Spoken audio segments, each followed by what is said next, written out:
We have some more NHL signings to discuss today, including players like Matt Grzelcyk, Cody, Ceci, and another member of the first round of the 2020 NHL draft class. We'll discuss all the latest signings coming up next.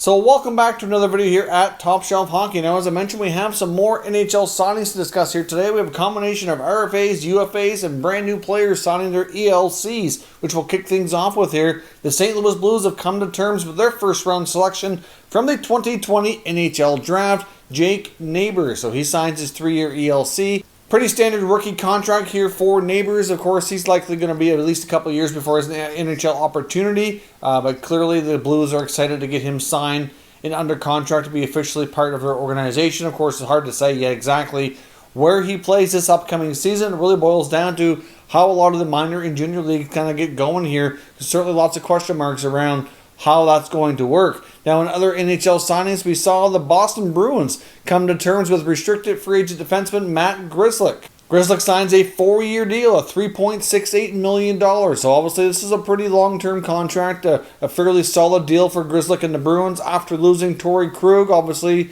he becomes that much more important to their blue line. And there's also some question marks around the future of defenseman and captain Zdeno Chara. Of course, he very well could end up signing another 1-year deal.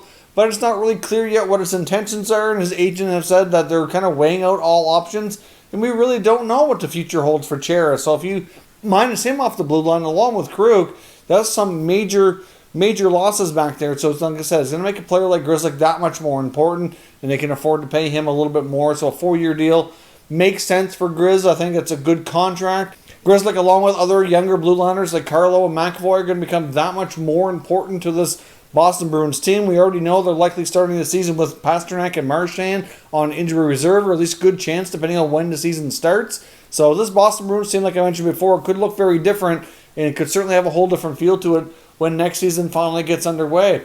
Now, we also saw the Pittsburgh Penguins sign defenseman Cody Ceci to a 1-year contract at $1.25 million. So that's quite a pay cut for him. Obviously, he made over $4 million with the Maple Leafs last year. Made similar amounts a couple years before that with the Ottawa Senators. But really, overall, I don't understand this signing by Jim Rutherford and the Penguins. I understand they wanted another blue liner, and I understand they wanted somebody with experience, preferably a right-shot defenseman. He ticks all those boxes, except, to be honest, he's just not very good. He's a bit of a turnover machine, has not done well as much as he's kind of been labeled a shutdown or a solid two-way guy. He really is not overly good and has really struggled through the last few years between his time in Ottawa and Toronto. I mean, the Penguins made a great move, or at least what we thought was a great move, by getting rid of Jack Johnson through the buyout. So they move on from Johnson, who was, similar type of problems. And then they bring in guys like Mike Matheson and now Cody Ceci.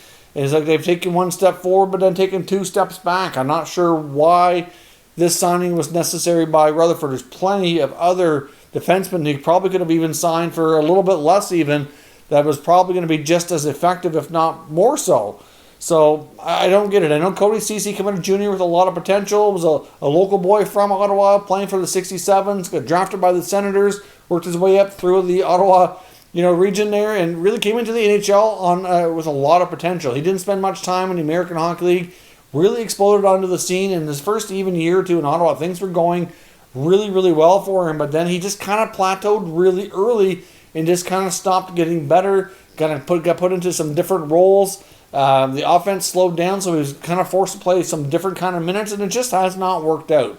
So it's really stunted his development and kind of forced him to try to be a different kind of defenseman that he was really, in my opinion, never really meant to be. But I guess we'll see how this works out for him in Pittsburgh. So questionable signing in my opinion, but I'd love to know what you think down below in the comment section. Now, the Ottawa Senators have signed goaltender Joey Daccord to a 3-year contract. This is a contract that's a 2-way deal for the first 2 years, and then it becomes a 1-way contract in year number 3. So, of course, this pays him $725,000 at the NHL level. Obviously, a lower amount for his time at the minor leagues, but clearly this is a good goaltender. He's a goaltender who was a 7th-round draft pick who could turn out to be a bit of a draft steal coming into U.S. college hockey. Joey Daccord is somebody who really had a pretty solid year in the American Hockey League last year. Now, if you look at their kind of pecking order in the goaltending situation right now, of course, we know they acquired Matt Murray, and they signed him to a longer-term extension, so they're hoping Murray will be the starter for the next foreseeable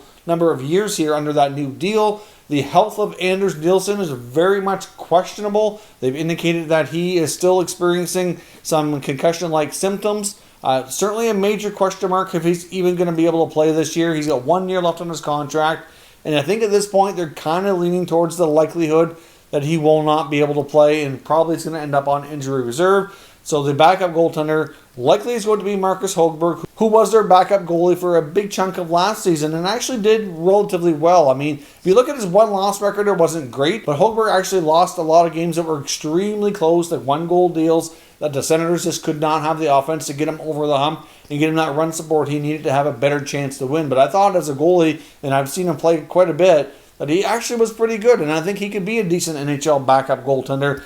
So we'll see how things go here. Of course, we got to get through the Seattle expansion draft. Besides Daccord, they also have Philip Gustafsson, so they have some great goalies in the system here. So we will see, but I would think it's quite a possibility that maybe they're looking at Daccord as being at least a backup goaltender in a few years' time. But he's got a ton of potential. Great to see him under contract here for an extended time with the Senators organization. Now, speaking of goaltenders, the Vancouver Canucks also signed goaltender Jake Keely to a 1-year contract. It's a 2-way deal. He spent majority of last season in the East Coast League. Obviously, this year very well could be the same or maybe a split between the East Coast and the American Hockey League. Of course, he's got another prospect goaltender like Michael DiPietro to compete with for time down there. And obviously, the Canucks have their goaltending at the NHL level relatively set with the signing of Braden Holtby as the starter. And of course, they have Thatcher Demko, who will, at least be the backup, maybe even be the starter for part of the year, depending on how Holtby plays as well. So it's difficult to say how things go with the Canucks goaltending order here. But Keely will have an opportunity at one of their minor league affiliates to continue developing for another season and see how things go. So as I record this video, there's still a lot of pretty solid looking free agents out there as well. So we'll have to see if we get more signings. Obviously, there's still guys like Hoffman and Granlund out there and several other top players. Anthony Duclair, Athanasiou.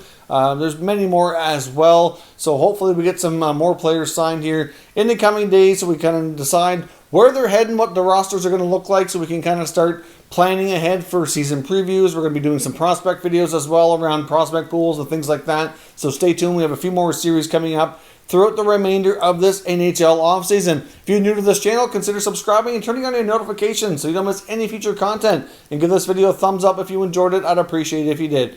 As always, thank you very much for watching, and I'll catch you next time.